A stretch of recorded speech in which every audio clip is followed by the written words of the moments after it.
My grandmother died with a mouth full of gold. The lawyer said I'd inherited her farmhouse. What he didn't mention was the garden behind it. 3 acres of black soil that grandmother had tended for 62 years, refusing to let anyone else touch it.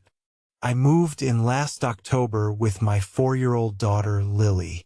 The house needed work, but the garden needed something else entirely. It called to me through the kitchen window, that dark rectangle of earth, perfectly tilled despite grandmother's 3 months in the ground. The first tooth surfaced on a Tuesday. Lily found it near the rose bushes, a molar, yellowed with age, with a gold filling that caught the autumn light. I told myself an animal had dug it up. I told myself a lot of things those first weeks, but they kept growing.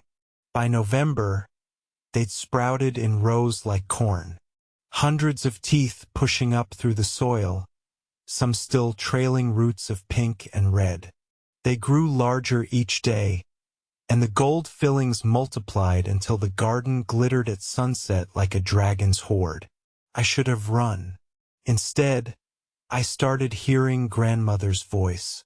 It came from the soil at night, wet and garbled, like someone speaking through a mouthful of dirt.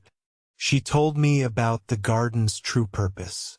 She told me what she'd planted there for 6 decades.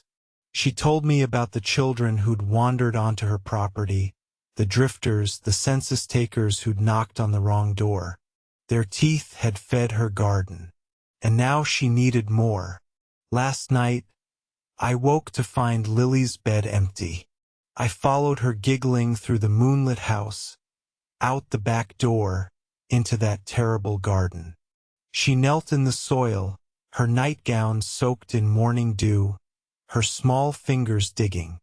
"Mommy, look," she whispered. "Great-grandma's teaching me." In her palm sat a tooth, small, white, and fresh. A child's tooth, and it was still warm. Lily smiled up at me, and I saw the gap in her bottom row where her baby tooth had been. But I also saw something else. Her eyes had changed. They held 62 years of hunger behind them. "The garden needs feeding, Mommy," she said with grandmother's voice. "And you have so many pretty teeth." The soil began to shift around my ankles. I should have run. But grandmother's garden never lets anything leave. The teeth were growing toward me now, gold fillings glinting, and somewhere beneath the earth, I heard chewing.